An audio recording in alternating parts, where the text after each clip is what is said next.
did Israel violate the laws of war? Systematic attack against a civilian population in line with the state or organisational policy may also implicate the commission of crimes against humanity. Plus, China seeks to expand its reach towards Europe. The port would give China access to a trade route to Europe that bypasses Russia, which is now heavily sanctioned by the West. And later, an update from Kyiv. Vladimir Putin is in Vietnam. China and the Philippines face off in the South China Sea. And today is World Refugee Day. It's Thursday, June 20th, and this is VOA's Flashpoint Global Crises.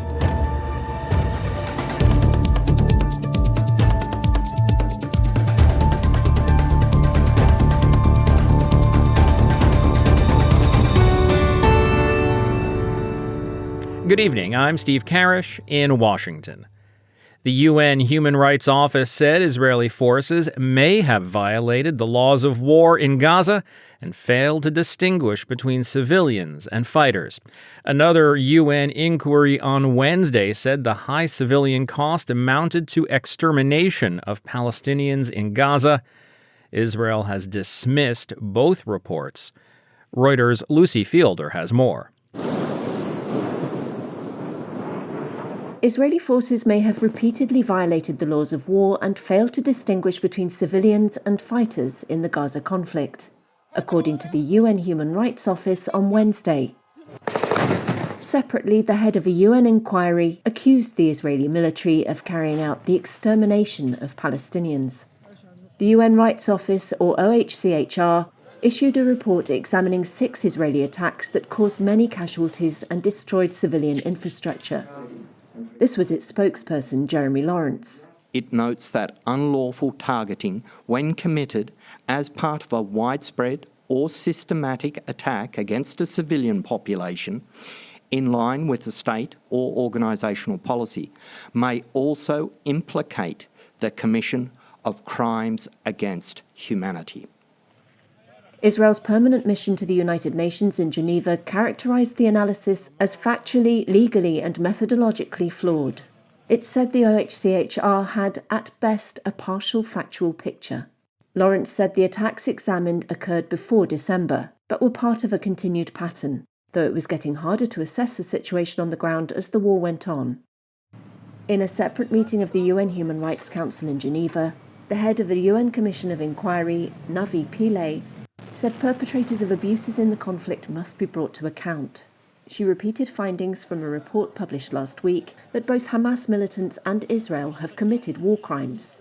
But she said Israel alone was responsible for the most serious abuses under international law, known as crimes against humanity. We conclude that Israeli authorities are responsible for war crimes, crimes against humanity, and violations of international humanitarian and human rights law, including extermination, intentionally directing attacks against civilians and civilian objects, murder or willful killing, using starvation as a method of war, forcible transfer, gender persecution targeting Palestinian men and boys, sexual and gender-based violence amounting to torture, and cruel or inhuman treatment.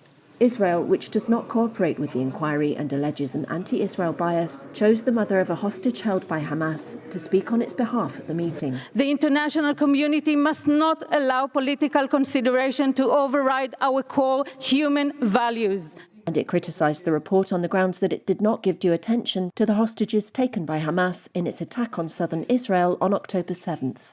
That's Lucy Fielder of Reuters reporting for us. Meanwhile, in Europe, the security of the Ukrainian energy sector remains one of the biggest issues for the country, as President Volodymyr Zelensky discusses ways to increase the protection of energy facilities with his allies. All this as Russian forces continue to target Ukrainian infrastructure with missiles and drones. VOA correspondent Anna Chernikova has the details from Kyiv. Before dawn on Thursday, Russian forces launched another combined strike across Ukraine. However, Ukrainian air defenses were able to intercept 5 of the 9 missiles and all 27 drones that Russia launched. As a result of the attack, energy infrastructure facilities were damaged in 4 regions. The main areas of the attack were in the east, in particular the Dnipropetrovsk and Donetsk regions, as well as the Kyiv and Vinnytsia regions. One of the biggest energy companies in Ukraine reported that the Russians attacked their thermal power plant, injuring 3 workers. In the meantime, President Zelensky held a meeting with top officials to discuss the energy situation and noted that solutions are being prepared that will help make the heating season easier. Ми маємо повернути реальну енергетичну безпеку в усіх її аспектах. Zelensky emphasized that he is discussing specific actions for protecting energy facilities from Russian strikes with partners. Meanwhile, the International Atomic Energy Agency will support the construction of new power units at the Khmelnytska nuclear power plant in the western part of Ukraine, and considers these intentions of Ukraine as provident, said the agency's Director General Rafael Grossi. The construction will begin as soon as the appropriate bill is approved by the Ukrainian parliament. According to the Ministry of Energy of Ukraine, Herman Galushenko, the third block can be connected to the network in 3 years after the start of the construction works, while the fourth one in 4 years. A large number of specialists from the occupied Zaporizhzhia nuclear power plant who were forced to evacuate from the station will take part in the construction of these blocks.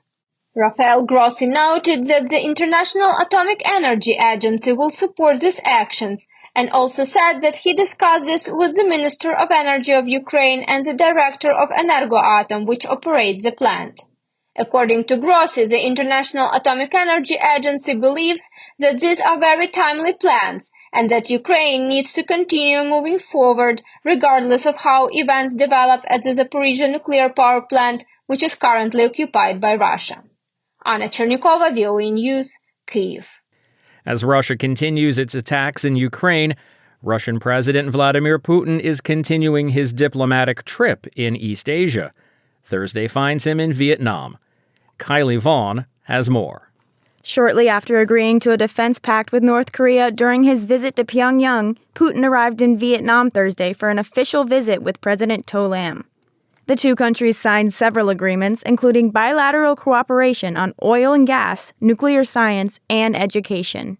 Irina Sukerman is a human rights and national security lawyer and a fellow at the Arabian Peninsula Institute. She says one of the potential factors behind the partnerships are other countries' reluctance to work with Russia on weapons trading or energy issues amid the war in Ukraine. For him, Vietnam is an important client, which he does not want to lose, and if possible, he wants to steer Vietnam away from burgeoning its new relationship with the U.S. Sukerman also said that while Vietnam is heavily dependent on military aid, as a communist country, they are against working with Western democratic countries such as the United States. It is concerned that engaging in buying weapons from the U.S. can lead to an unwelcome scenario where the Congress makes these sales dependent on human rights and democratic measurements. During a joint statement, Putin said strengthening a comprehensive strategic partnership with Vietnam is one of Russia's priorities, while Lam expressed that Vietnam considers Russia one of its most important partners. Kylie Vaughn, VOA News. Chinese investment in Georgia is set to increase significantly as a deep-sea port is planned on Georgia's Black Sea coast, largely funded by Beijing. But critics say the Georgian government is putting the country's economy and democracy at risk by turning away from Western partners and towards China. Henry Ridgewell has more from Tbilisi. Anaklia on Georgia's Black Sea shoreline is little more than a small coastal resort, but it's set to become a deep-sea megaport built and run by Chinese firms. Last month, the Georgian government awarded a Chinese-Singaporean consortium a 49% stake in the project, thought to be worth several $1 billion. The announcement was made the day after the government passed a controversial law seen as tilting toward pro-Moscow authoritarianism, which triggered street protests. Giga Bedineshvili is a Georgian financier and dean of the business school at Tbilisi Free University. The speculation is, and I think it's a well-founded one, is that Georgian government is thinking about possibility of losing the Western investment and compensating it for some money from Russia and China. The port was set to be built by a joint American-Georgian consortium, but the government cancelled the deal in 2020. The consortium and the government blame each other. The port would give China access to a trade route to Europe that bypasses Russia, which is now heavily sanctioned by the West after its invasion of Ukraine. But critics fear the project could leave Georgia in a so-called debt trap, unable to finance the Chinese loans used to pay for the infrastructure. Former Georgian Defence Minister Tinatin Kidasheli is a chairperson of the Civic Idea organisation, which analyses China's activities in Georgia. Georgian government owns 51% of it without having any money for it. They are going to lend the money for fulfilling the obligations they have under this 51%. And I'm pretty sure, it's not fact yet, but I'm pretty sure that that money is going to come from China as well. And we will end up in a situation like, I don't know, Sri Lanka ended up, or Philippines, or in Malaysia. China already has a presence in Georgia, including the Hualing Tbilisi Sea Plaza, a vast 420-hectare shopping mall, hotel and housing complex. Chinese companies are also involved in building new highways. In 2023, Georgia signed a strategic partnership agreement with China and is part of Beijing's Belt and Road Initiative. But direct Chinese investment in Georgia is relatively small, at just over $47 million in 2023, a fraction of European and American investments. Again, Tinatin Kidasheli. Everywhere you go, you have Chinese companies working. In reality, none of that is an investment. It's all Georgian budget money, which is granted to the contractors, whomever wins the bid. And the reality of Georgian bidding story is that every single contract that is over 100 million usually is won by Chinese company. Georgia's government says China could become its leading trading partner. Others urge caution.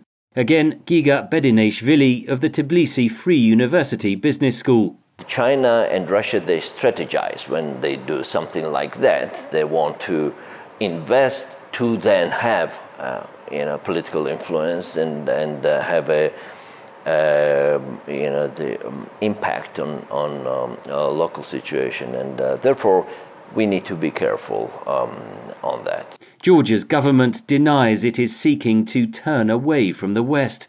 Its Prime Minister said China's investment in the Anaklia port ensures the project will be implemented at the highest level. Henry Ridgewell, VOA News, Tbilisi.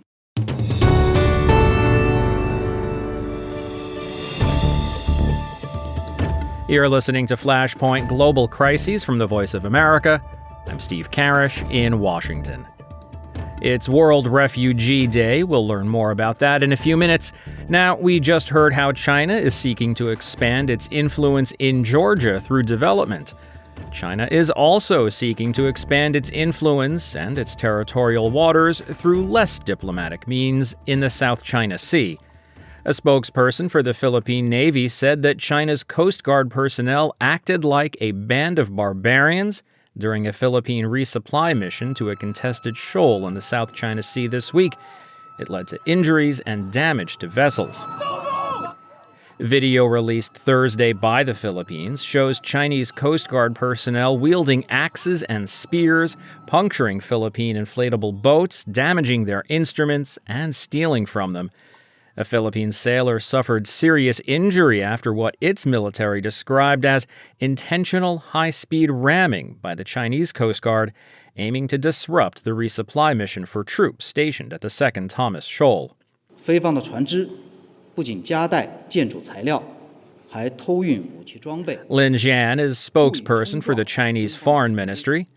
He says that it was the Philippines that started the confrontation and that China is within its rights to defend its territory and personnel. However, there is no international authority that recognizes the Second Thomas Shoal as Chinese territory. The United States and the Philippines have a defense agreement obligating the U.S. to help defend the Philippines if it's attacked.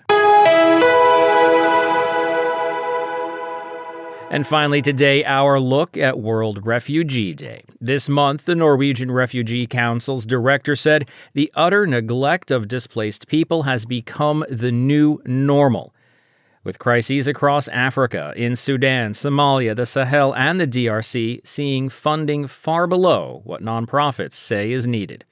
Henry Wilkins reports.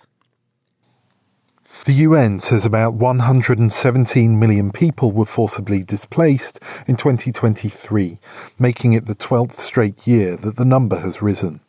This month, Jan Egeland, the head of the Norwegian Refugee Council, or NRC, said the utter neglect of displaced people has become the new normal. The NRC says Burkina Faso has more than 2 million displaced people, making it one of the most neglected displacement crises in the world. Fatimata Pisako, a mother of 9, fled northern Burkina Faso 5 years ago and says support has diminished since then. In the past, we were registered by the government, but we received no support from them. A few charitable organizations helped us, but their support has diminished significantly, and now they come only occasionally. One senior humanitarian told VOA that the sheer number of global crises are sapping the political will to solve them. Well, it's true that funding for humanitarian work has increased over the years. It's also true that the numbers of people in need of humanitarian assistance have grown significantly faster than the sector's ability to reach them. Situations like Pisako's are especially worrying, says Kieran Donnelly. So basically, these people are stuck. They're effectively warehoused, which is an awful term to use when talking about people. But that's one area in which we just don't see any real investment in finding solutions. Will Carter is the Sudan country director for the Norwegian Refugee Council.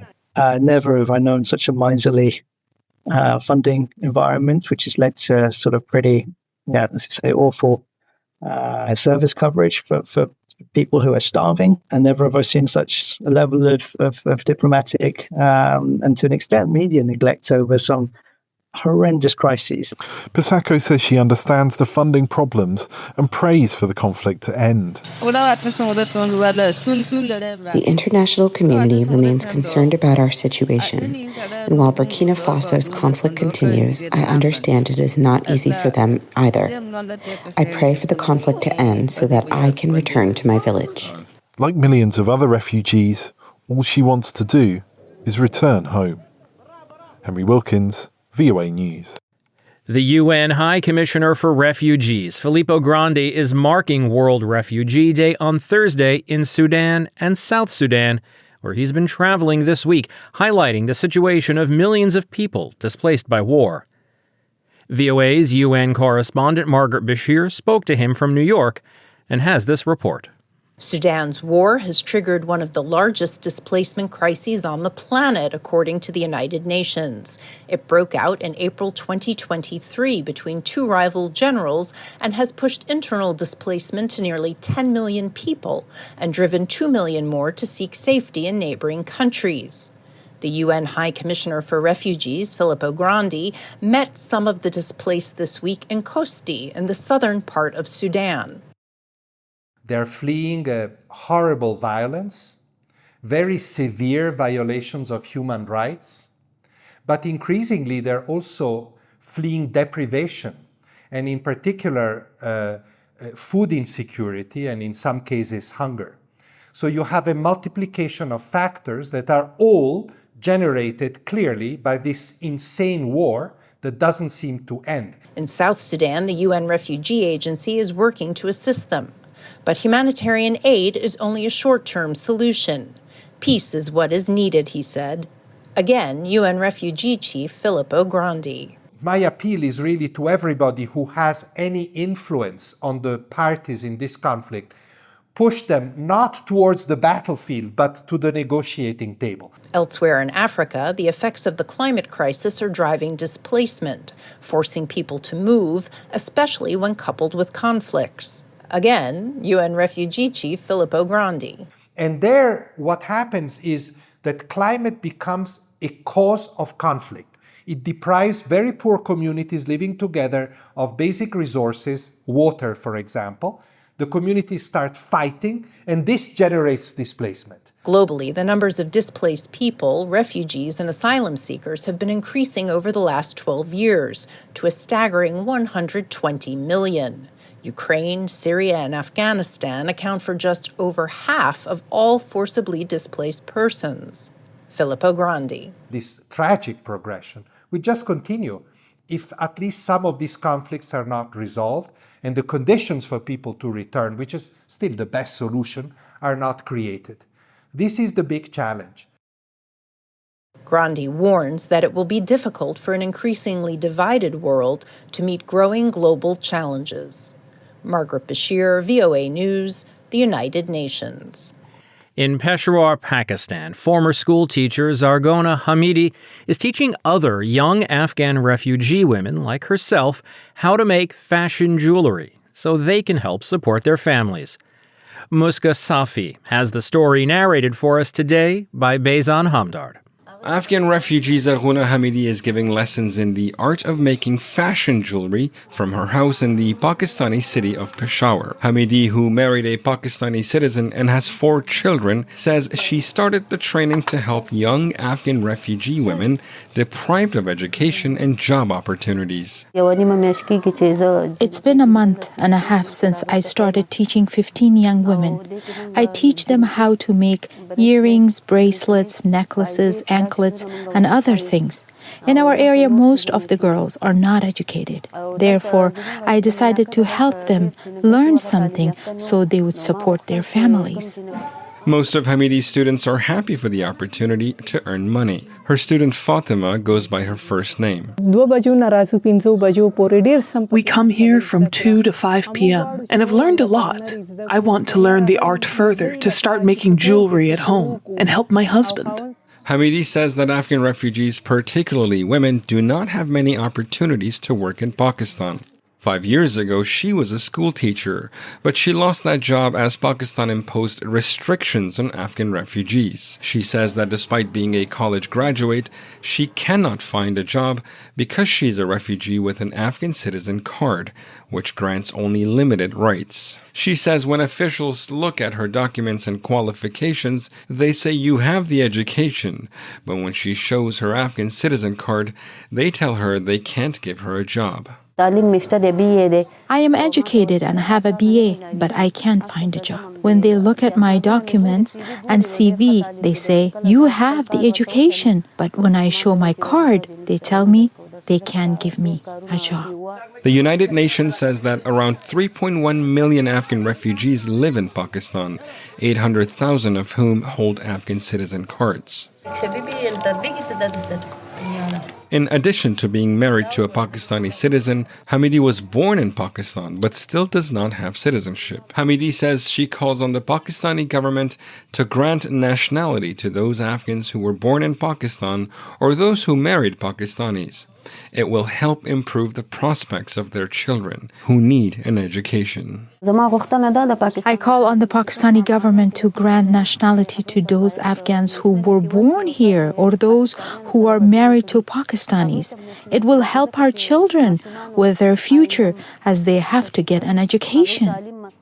Hamidi hopes one day to return to teaching school children.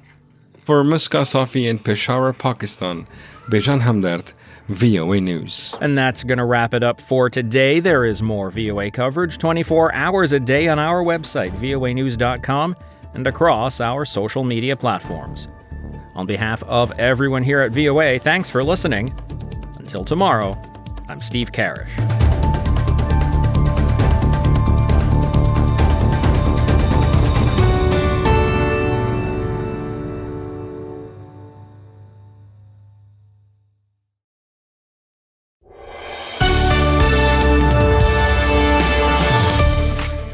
For deeper dives and expert analysis, listen to VOA Podcasts.